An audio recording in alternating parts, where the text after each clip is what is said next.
이 사무엘 시대가 지나고 나서 이제 왕정 시대가 도래하는데 그 왕정 시대의 첫 번째 왕이 사울이고 그다음에 다윗이고 솔로몬이고 또 솔로몬 시대가 지나고 나서 남북으로 이렇게 왕조가 갈리게 되죠.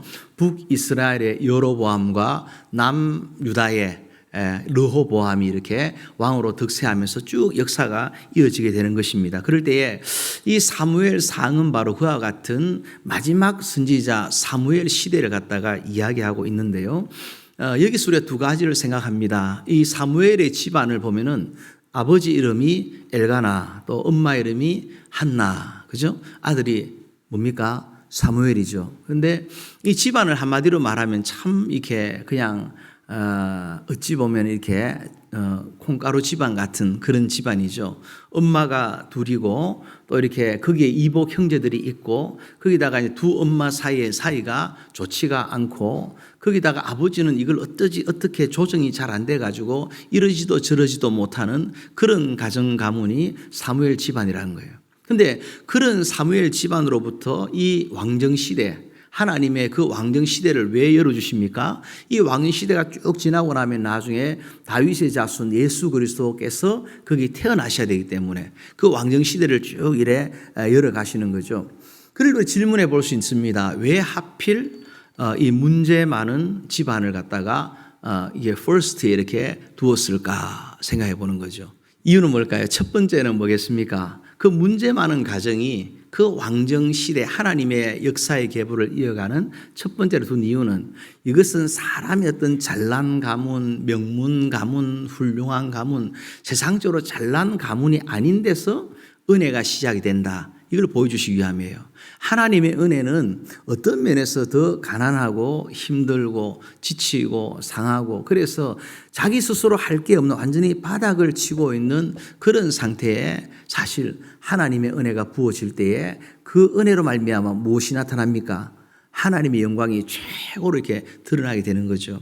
여러분이 힘들고 그럴 때마다 생각하십시오.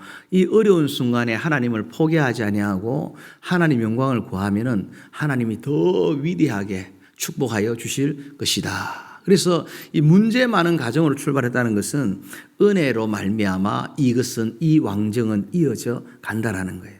그래서 우리 아버지가 뭐 술주정꾼이라서 내 몸에는 피 대신에 알코올이 흐르고 우리 아버지가 담배 골초라서 이렇게 내 DNA 속에는 니코틴이 배겨 있고 이건 정말 모질한 사람, 은혜 받지 못한 사람이 한 얘기예요. 우리는 연약하고 부족할수록 하나님의 은혜는 더 넘친다. 죄가 더한 곳에 은혜가 넘치듯이 그런 복이 있다. 그래서 내 주변 환경이 좋지 못하다 하면은 하나님 은혜를 갑절로 구해야 되겠구나. 그러면 하나님께서 복의 복을 다 하시고 은혜의 은혜를 다 하시겠구나 믿으시기를 축원합니다.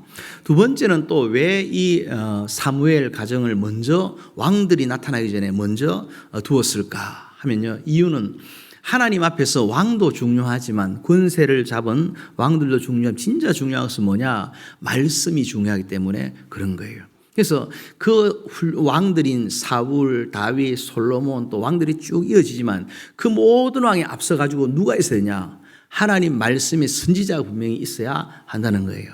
우리 식으로 적용한다면 그런 거죠. 우리가 세상에서 이런 일 저런 일 다 하나님 기도하고 응답되기를 원하고 하나님 큰 비즈니스 하게 해주세요. 또 크게 번성 입신양명하게 해주세요. 여러 가지 생각할지라도 가장 하나님이 우선적으로 하나님이 원하시는 뭐냐? 너의 가정 가운데 말씀이 먼저 떨어져야 된다라는 거예요. 하나님 말씀을 듣고 그 말씀을 사모하고 그 말씀 가운데 우리 가정의 기초를 먼저 세우게 원하시는. 그래서 이스라엘 나라를 세울 때도 왕들의 역사를 만들어 갈 때도 가장 먼저 뭘 하냐? 말씀이 먼저 선포되기를 원했다는 거예요. 그래서 우리가 새벽에 나와서 기도하지만 기도하기 전에 뭘 합니까? 더 중요한 게 새벽마다 하나님 말씀 듣고 하루를 시작합니다. 내가 주님 전에 나왔습니다. 주여 말씀하여 주옵소서. 그래서 말씀이 없으면요, 이게 그냥 데코레이션 미장은 멋있게 해놨는데 그냥 기초가 없는 것 같아요. 한순간에 그냥 쓰러져는 한순간에 넘어지는 것을 갖다가 보게 된다는 거죠. 그래서 왕들의 역사를 말하기 전에 먼저 이 선지자 사무엘 말씀의 종 그를 갖다가 먼저 이렇게 앞세우는 것을 보게 된다는 거예요. 그러면 사무엘상 1장에 들어와 보면 이렇게 그 한 문제 있는 가문이 등장하는데 오늘 소개하는 사람이 있어요. 바로 엘가나입니다. 엘가나. 따라합시다. 엘가나. 이 엘가나 어떤 사람이냐? 1절 말씀 우리 한번 초반 읽어볼까요? 초반절까지 시작. 에브라임 산지 라마다임 소빔에 에브라임 사람 엘가나란 자가 있으니. 아멘. 이 엘가나는 어떠냐? 그의 출신이 바로 산지, 산골, 촌동네 사람이라는 거죠. 이게 아주 촌빨이 충만한 아주 그런 한 촌놈이 누구냐?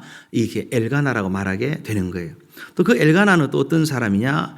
뒤에 보니까 이렇게 두 아내가 2절에 두 아내가 있으니 한나와 브닌나 아내를 둘이나 둔 사람이라는 거예요.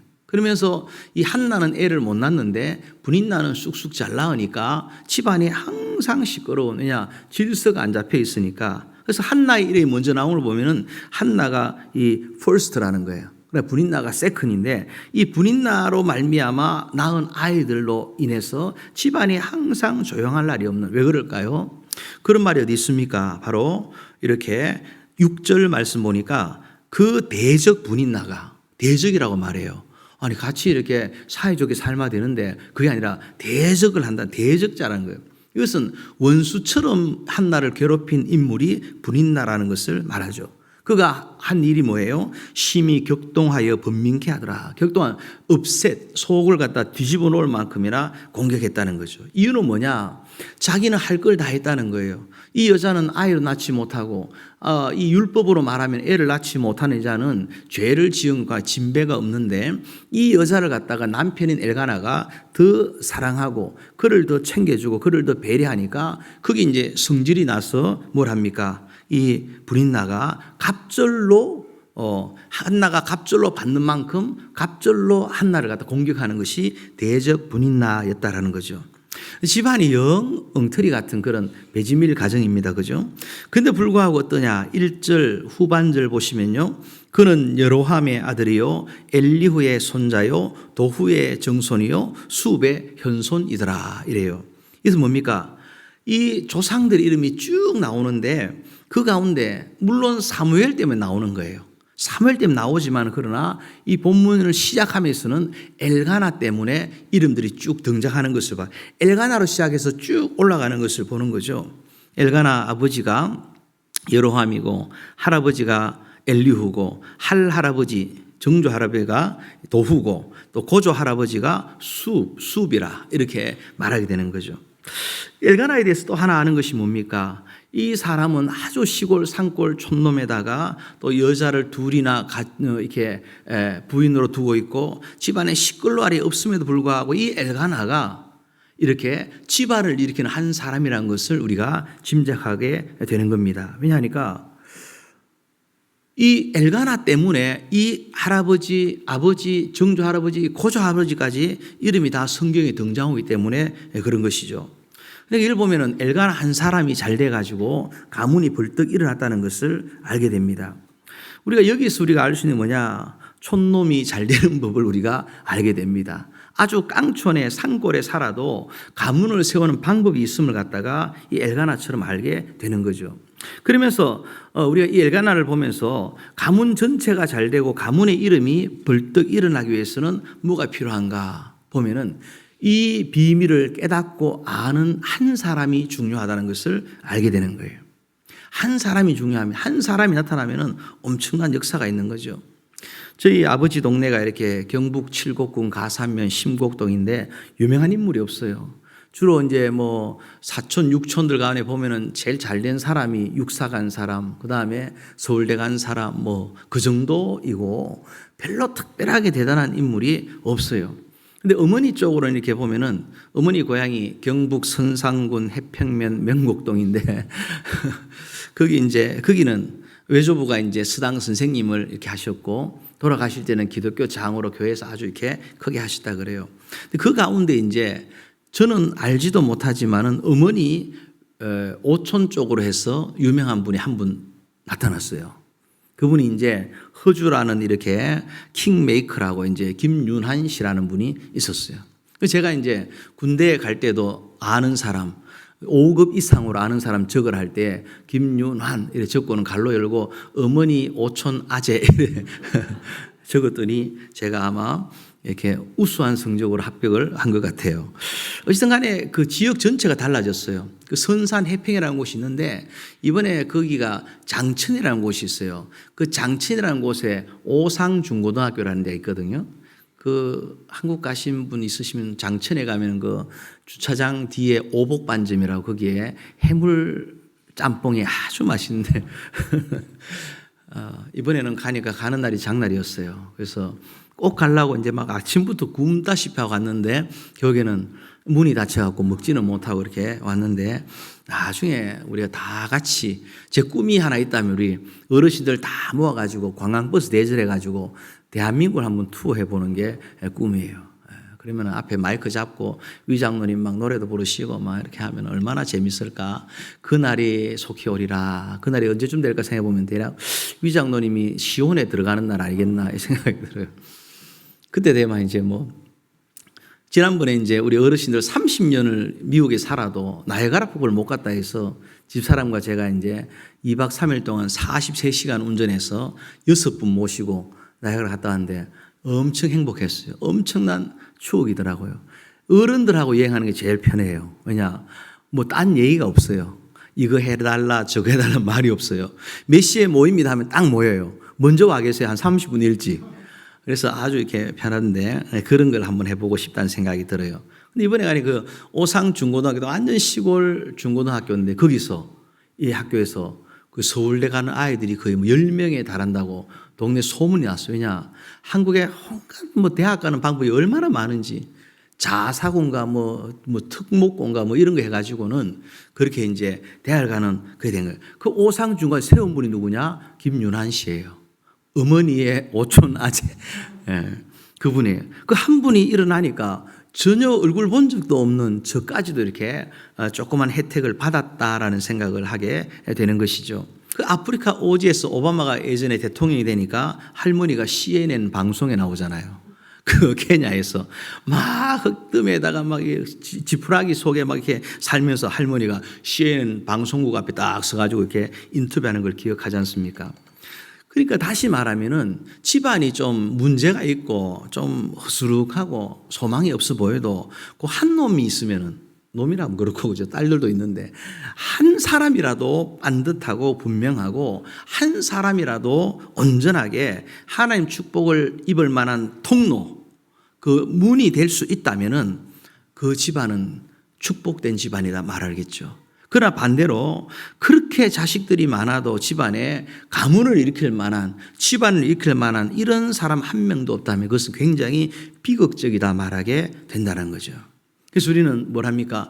그거는 살다 보면 나도 그래 살고 편하겠어. 편하게 다 살아. 그렇지 않아요. 성경을 보면 볼수록 우리가 말씀을 들으면 들을수록 거룩한 욕심을 가지게 되는데 그게 뭐냐? 주님, 나도 주님께 쓰임받고 우리 자식들도 쓰임받고 우리 가문도 쓰임받게 하옵소서. 어디에?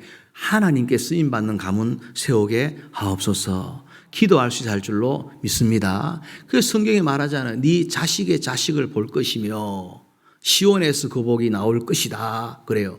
자식의 자식을 보는 게 뭐예요? 그렇게 볼 만큼 자기가 오래 산다는 뜻도 있지만은 그 가문을 하나님이 쓰시는 가문으로 만들어 간다라는 것을 말하고 있어요.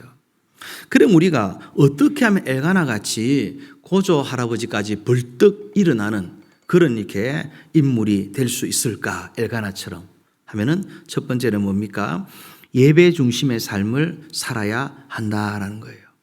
어떤 환경, 어떤 형편, 어떤 상황에서도 예배 중심 살아야 된다는 거예요. 엘가나 어떤 면에서 보면 부족하기 그지없어요. 아내가 둘이라는 것은 그 시대의 문화를 따라갔다는 것, 그 시대에 그냥 통용되는 법을 따라갔다는 것을 말해요. 어떤 여인이 시집을 가서 유대인 가정에 아이를 낳지 못하면은 그 여인의 동의하에 이렇게 또 다른 첩을 갖다가 들을 수 있게 된다는 거죠. 쉽게 말해서 이거는 그냥 문화적으로 이해가 되는 것이다 말하겠죠. 그러나 성경은 뭡니까? 문화가 이해가 되어도 그건 나쁜 것이다 이렇게 말할 수 있는 거예요. 실제로 아브라함도 부인이 여럿 있었는데 야곱도 부인이 4명이나 됐는데 그렇게 문화적인 것으로만 이해해서는 안 된다는 거예요. 예. 그럴지라도 하나님께서 그런 연약함이 문화 속에 갇혀있는 그것을 갖다가 하나님은 좋아하지 않는다는 거예요. 실제로 그런 부인들이 많음으로 말미암아 어떤 일이 있습니까? 그 가정에 온전하지 못하는 것이 있는 거죠. 우리의 중요한 것은 뭐냐? 하나님 앞에서 하나님 보시기에 하나님 앞에서 거룩함을 구별됨을 갖다가 지키고 찾아가는 게 문화보다 훨씬 더 중요하다는 거예요. 오늘날 문화에 관심을 가지고 문화신학이라고 해서 접근하는 경우가 많습니다. 예를 들면 크리스마스가 25일을 지킬 필요가 없다. 추수감사절은 미국의 전통적인 명절인데 미국 추석을 왜 우리가 지키느냐? 이렇게 이제 막 난리하는 분들이 있어요. 문화를 문화로 이해하니까 그런 것이죠. 우리는 뭡니까? 그 문화 자체가 중요한 게 아니라 그 속에 담긴 뜻이 중요하다는 거예요. 예를 들면은 그런 것이죠. 크리스마스가 12월 25일이든 정확하게 그날이 아니든 크리스마스가 10월 7일이든 무슨 상관이 있어요? 10월 7일은 무슨 날? 예찬이? 목사님 생일. 그날이든 뭐든 상관이 없는 거야. 아무 상관이 없어요. 예수님 태어났다는 게 중요한 거예요. 거기다가 또 무슨 25일은 태양신을 섬기는 날인데 하고 그런 얘기 해본들 무슨 의미가 있을까요? 거기다가 이제 그 콘스탄틴 대제가 그 로마를 기독교로 국교화시켰다. 그런데 그때 그날이 태양절을 기준으로 해서 썬데이를 만들었다. 난리를 하든 말든 그날은 우리는 그렇게 했을지라도 그가 그런 방식으로 문화적으로 정했다 할지라도 우리가 보는 건 뭡니까? 주님이 부활하신 그날에 모여서 예배하지 않았느냐. 이게 더 중요한 거예요. 예. 그 중요한 구원을 놓치고 자꾸 문화를 문화로 해석하다 보면은 끝없는 자기 인간의 이성을 따라서 판단하는 수준에 머물고 만다는 거예요. 그래서 다윗도 마찬가지 아닙니까? 첩을 많이 두었을 때 어떻게 됩니까? 다윗의 부인이 서너 명이 아니에요. 굉장히 많아요. 그럴 때도 그것 때문에 이복 형제 간에 칼부림이 나고 나라가 우상으로 망해가는 과정을 겪고 그런 것 아니겠습니까? 솔로몬이 그것을 보았을 때 솔로몬은 또 정말 의자왕만큼은 아니겠지만 그만큼 많은 첩을 두면서 결국에는 나라가 우상을 숭배하는 꼴이 돼버리고 마침내 예배도 포기하고 예배를 버리니까 나라가 두 쪽이 나는 것을 보게 된다는 거예요. 근데 이 엘가나는 어떠냐? 그런 문화를 따라가는 부족한 사람이에요. 산골 촌놈이에요. 그럴지라도 그는 어떠하냐? 예배 드리는 데만큼은 인이 박힌. 그러니까 내 모습이 어떨지라도 나는 예배를 포기하지 않는다. 3절 읽어보십시다. 시작. 이 사람이 매년에 자기 성읍에서 나와서 실로에 올라가서 만군의 여호와께 경배하며 제사를 드렸는데 엘리의 두 아들 홈리와 비나스가 여호와의 제사장으로 거기 있었더라. 아멘. 오늘 이 엘가나는 어떠냐?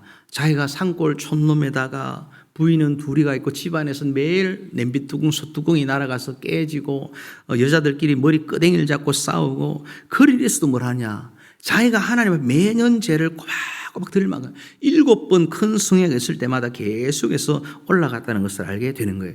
그러니까 문제가 있어도 이 사람은 엘가나는 이렇게 예배 하나만큼은 끝내주는 사람이라는 거예요. 부인이 둘이 있고 셋이 있고 그럴지라도 예배만큼은 끝내주는 사람이 엘가나라는 거예요. 우리는 흔히 이렇게 말합니다. 아니 예배 드린다 하면서 교회 다닌다 하면서 어떻게 저렇게 살까? 그 말하는 사람요 정말 자기 의에 꽉 차 있는 사람이에요.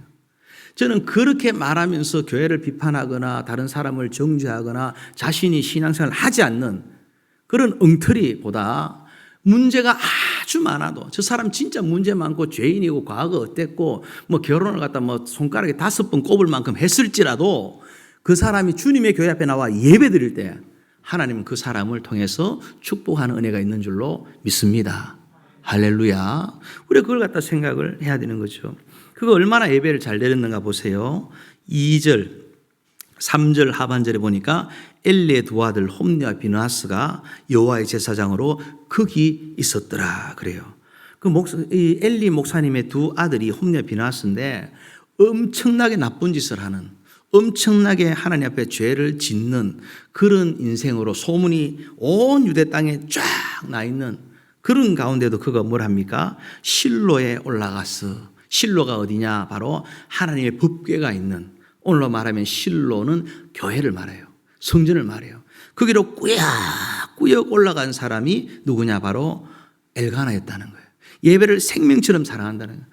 저 사람이 무슨 장로야, 저 사람이 무슨 목사야, 저 사람이 무슨 권사야, 그런 말 하지 마세요. 그런 말 하는 그 속에 나타난 하나님 앞에서의 자기 의를 주장하는 그 죄가 얼마나 큰지 깨달아 알아야 되는 거예요. 중요한 건 뭡니까? 그럴지라도 하나님 앞에 예배하러 나온다 할 때 그것이 귀한 거예요. 교회 밖에 천사가요, 교회 안에 사탄보다 못해요. 왜 그럴까요? 교회 밖에 천사 노릇을 아무리 해보고 세상에 빛과 소금이다 아무리 해본들 예수 믿지 않고 교회 안에 들어오지 않고 예배하지 못한다면은 이것만한 엉터리가 어디 있겠습니까? 그러나 교회 안에서 사탄 짓을 한다 할지라도 교회 안에 머물러 있을 때에 변화될 가능성이 있고, 그가 변화될 때에 하나님 앞에 쓰임받는 은혜가 있게 된다는 거예요.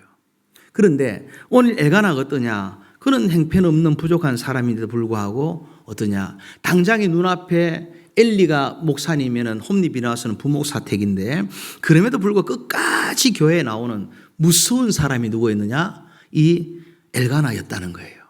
하나님은 그 엘가나의 그것을 보시고 그 가문을 불떡 이렇게 세울 만한 그를 통해서 이 사무엘을 갖다 태어나게 하시고, 하나님이 이 역사적인 서막을 여는 첫 번째 장에 엘가나 집안에 엘가나라는 사람을 소개하고 있는 것을 본다라는 거예요. 그러면서 우리가 또 한 가지 생각할 것은 엘리에게 이 두 아들 홈니와 비느하스를 보면서 우리가 또 교훈 얻을 게 있어요. 그 당시에 이렇게 소문이 다 좋지 못한데 소문을 제일 늦게 누가 듣냐? 자식의 나쁜 소문은 부모가 제일 늦게 듣죠. 그러니까 이미 일파만파 다 퍼져 있는 상황이에요. 그래 불구하고 엘가나가 올라가서 예배를 드렸다라는 거예요. 우리가 이 홈리 비나스를 보면서도 무조건 목사 자식들도 참 이렇게 믿을 구석이 없네 이래 생각하기보다는 또 한편 갑절로 기도해야 되겠구나 이 생각을 할 수 있어야 됩니다. 왜냐하니까 목회자 자녀도 어쩌면은 준 목회자와 같기 때문에 그렇습니다. 예를 들어 보면은 왜 그게 필요하냐 할 때 신앙에 철이 들기 어렵기 때문에 목회자 자녀가 철들 굉장히 어려워요. 왜 그럴까요? 아빠의 욕을 뒷구멍에서 다 듣고 있다 생각해 보세요. 목사의 욕을. 목사님을 다 좋아합니까? 그렇지 않죠. 물론 저는 여러분이 다 좋아하지만 대부분의 경우 다 좋아하지 않아요. 그래서 뭘 잘하면 뭘 못하고 뭘 뭐하면 하여튼 간에 그래요. 그걸 갖다가 애들은 다 듣잖아요. 뒷구멍 다 듣고 있고 그러면서 철이 들면서는 어떠하냐. 어릴 때는 신경질 나지만 철이 들어서 이렇게 속으로 싹이는 거예요. 그러다가 어른이 되면은 교회를 떠나가게 됩니다. 그러면서 특별히 또 아버지 목사가 설교하는데 딴 데 보고 있는 성도들을 바라보면서 자기들이 상처를 받아요. 그래서 우리 애들은 다 앞자리에 이렇게 앉아 있지만은 아버지 저렇게 땀 흘리고 막 목이 터져라 설교하는데 딴 데 보고 딴짓하고 핸드폰 꺼내 보고 있고 이러면은 자식들이 무슨 생각을 할까요? 아이고 불쌍한 아버지 나는 절대로 목사 안 해. 이러지 않겠습니까? 그런데 가만히 보면요. 진짜 제대로 영적으로 철이 들고 성숙한 이들은요. 그렇게 하지 않죠. 아버지 목사 설교하는데 딴 데 보면 성도 보면 상처를 받기도 하지만 또 한편 또 성숙함으로 나아가기도 해요. 그러나 굉장히 힘들어요. 뉴욕의 어떤 목사님은 집에서 개미 한 마리에도 도망을 치고 어머야 하는 애가 교회 가면은 떨어진 애들 똥도 닦아주고 치운다 그래. 거의 반제사장이죠. 이유는 뭐냐? 그나마 교회에서 이렇게 아버지의 목회에 도움이 되라고 봉사를 한다는 거죠. 그런데 교회에서는 그렇게 봉사하고 발랄하게 있다가 아버지한테 해가 되지 않도록 하려다가 집에 오면 방에 딱 들어가서 문을 닫고는 나오지를 않더라는 거예요. 거기다가 또 더 나아가서 교회가 싸우는 모습을 보고 아빠를 욕하는 모습을 아이가 봤다 할 때 목사인 아빠가 딸에게 도대체 어떻게 설명을 할지 모른다는 거예요. 그래서 다른 집 애들은 다 연애질하고 돌아다닐 때에 아빠 목회를 생각해서 그래서 그렇게 친구도 쉽게 사귀질 않는다 그래요. 그래서 우리 헬레는 아직도 모태솔로 같아요. 모솔. 내가 구해달래요. 알았어. 그래서 구해주려고 생각을 많이 하고 있습니다. 그래서 목사님 중에도 그런 말 하는 분이 있어요. 자식을 다른 교회 보내고 싶다. 그러나 그럴 수 없죠. 그러다 보면 목회가 안 되니까. 사모는 집에서 살림하면서 성도들이 일할 때 쉬는 사람 취급을 할 때도 많습니다. 그래서 어떤 분은 아예 어차피 욕먹을 거 직장이나 가라 해서 막 사모가 직장 가서 돈을 벌어가지고 노후 대책을 준비하고 여차하면 교회 잘리면 이 돈 벌어 살지 이런 분도 있어요, 실제로. 근데 그 얼마나 불행합니까? 사실은 목사가 혼자 목회를 할 수가 있습니까? 거의 반은 사모가 하는 거죠. 여러분이 이렇게 아이고 목사님은 사례가 있는데 설교 몇 번 하면 저런 사례반 그러면 설교 한 판에 도대체 얼마야? 이래 생각하시겠습니까? 우리 위장노님은 교수 생활을 24시간 한다 그래요. 왜냐하니까 밤에 자면서도 생각한대요. 학교 일을 하다 막 공부하는 일을 연구를 한다 그래. 밤에 주무시면서도. 그러지 마세요. 그러면 예배 시간에 졸게 돼요. 밤에는 푹 주무시기 바랍니다. 근데 목회는 어떠냐? 24시간이에요. 왜냐? 여러분 집에 누가 문제 있다. 갑자기 뭔가 이물린 상황이 된다. 언제라도 전화하는데 지금 밤이니까 전화하지 마세요. 이런 사람이 이런 목사 있습니까? 없어요. 언제라도 가죠. 목사가 가면 누가 갑니까? 사모가 또 따라가는 거예요. 그러니까 그 전체를 다 이 생각을 해야 되는데 그러지 못할 때에 목사님은 설교 한 번에 얼마 받지? 이렇게 생각한다면 굉장히 복없는 교회, 복없는 성도가 되지 않겠습니까? 사모가 목회 반을 차지하는 거죠. 아무리 훌륭한 장로님 계셔도요, 목사의 사모가 없으면 목회를 못해요. 그래서 사모가 일찍 가고 나면은 빨리 3개월 안에 재혼을 시키는 이유가 그렇게 있는 거예요. 그래서 이거는 저를 위함이 아니고, 저라는 게 표현하기 그렇고, 그 목사를 위함이 아니고, 교회를 위하는 거예요. 그걸 꼭 기억하시기 바랍니다. 네. 목회자는 또 부모님 모시기도 어려워요. 왜냐? 교회가 항상 은혜롭고 좋을 때면 몰라도 시끄러울 때도 있잖아요. 저도 어머니 와 계시는 동안에는 어떠냐? 굉장히 조심해요. 혹시라도. 뭐 이럴까 싶어서. 근데 또, 어머니도 또 여전히 부담이 되시죠. 그래서 이렇게 평생에 지난번에도 2번째 오실 때도 납치하다시피 표 끊었습니다. 갑시다.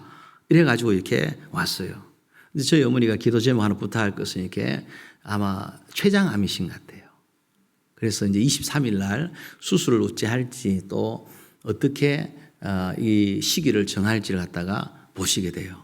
그래도 워낙 믿음으로 기도하면서 사시니까 의연하시게 또 이렇게 지나가시는데 하나님께서 긍휼한 은혜를 다하셔서 제가 오기 딱 일주일 전에 그렇게 이제 또 제 일이 아무런 장애가 없도록 그렇게 또 하신 것 같더라고요. 그래서 저는 하나님 앞에 이렇게 다 모든 것은 하나님께 속한 것이다 이렇게 생각을 하는 거죠.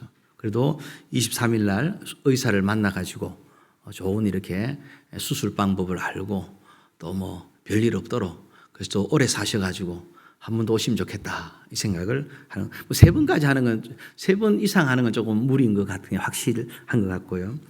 어쨌든 간에 그렇습니다. 그래서 어머니도 빨리 갑시다. 교회 갑시다 하면 야야 가면 내가 편하지가 않다. 이래요. 내가 우리가 뭐 어쨌다고 편하지 않냐 할 때 그냥 성도님들 봐도 그렇고 이렇게 참 좋은데 참 좋은 교회다 싶은데도 불구하고 애가 쓰이는 거죠. 그래서 내 교회가 좋다. 그래서 어머니 교회 그러면 그렇게 계세요 하고 이제 제가 한국 갈 때마다 이제 어머니 교회 목사님, 울로 목사님하고 다 모시고 식사하고 또 용돈도 드리고 이렇게 이제 하는데 많지는 않죠. 그냥 교통비 좀 식사 한 끼 더 하시라고 하는 건데 이거 뭐냐? 어머니 섬기는 거 쉽지가 않다는 거예요, 목사들은. 또 생각해 보면은 자기 어머니만 그럼 그렇게 생각하냐 생각해 보면은 우리 성도들 중에 어머니 돌아가시도 아버지 돌아가시도 못 가는 성도가 있잖아요. 그러고 보면 참 제가 이렇게 처음에는 안식월로 이렇게 장로님 중에 이제 목사님 20년인데 6개월 다녀오세요 이러더라고요. 1년은 안 가고 6개월 다녀오라 하더라고요. 제가 6개월보다는 반 잘라서 3개월 생각했는데 저희 집 사람이 3개월도 길다고 그래서 이제 2달이 돼가지고 10년에 한 달씩 계산해갖고 이제 2달 다녔는데 이 2달도 사실은요 과분한 거죠. 예. 어느 누가 그렇게 2달 갈 수 있는 사람들이 누가 있을까요? 몇 명이 되겠습니까? 물론 교수님들이야 뭐 학교에서 그런 걸 하니까 그렇지만은 보통의 평신도 성도님들이 세상 일하면서 2달 쉰다는 것, 병나지 않고는 가능하지 않잖아요. 물론 65세 조견퇴하면은 또 괜찮죠. 저는 뭐 은퇴하시는 분들은 조금 여유롭지 않아 싶은데 아닌 것 같더라고요. 왜냐하니까 우리의 권사님의 많은 숫자가 이 방송을 꼭 들어야 되는데 안 들으면 전달해 주세요. 많은 숫자가 65세를 넘었는데도 불구하고 여전히 50대, 40대처럼 분주하고 복잡하고 바쁘더라고요. 왜 그럴까 생각들어요. 아직도 더 버셔야 되는가. 뭐 버는 게 있어야 되겠죠. 그러나 그것도 하나님께 맡기고 65를 넘었다 치면은 이제 교회를 위해서 전적으로 봉사할 시무권사 나이도 5년밖에 안 남았는데 하나님 앞에 이 정도 충성해도 되는가 생각을 해봐야 되지 않겠나 들어요. 좀 못 드시면은 그냥 옆에 교회 옆에 한간 방을 얻어서라도 교회 섬기고 그래 살 수는 없을까? 제가 우리 교회 제일 행복했던 분이 황정화 권사님 또 하경화 권사님 이런 분들이에요. 항상 교회에 자기 그 어떤 책임 파트도 아닌데도 항상 교회에 항상 일꾼처럼 그게요. 나중 되면요. 우리 김상희 집사님이 집에다가 하경화 권사님 초상화를 크게 걸어 놓을 거예요. 나중에. 이유는 뭐냐? 제가 나주 오계리라는 곳에 오계교회를 가보니까 장모님이 해남 중앙교회 부엌장이었대요. 근데 그분이 얼마나 교회를 잘 섬겼는지 그 복이 넘쳐가지고 실제적으로 장모님 사진을 예수님 사진 옆에 딱 걸어놓은 걸 봤어요. 우리 그 최기출 목사님이신데 오계교회 그렇게 하시더라고요. 그래서 참 이게 복이 아니냐. 우리가 예배를 주일날 예배도 못 드리고 65세가 넘었는데도 불구하고 주일날 예배도 못 드리고 오후 예배 오지도 못하고 새벽 기도도 마음대로 못하고 그런 인생이라면은 한 번쯤 우리가 곰곰이 짚어봐야 되지 않겠습니까?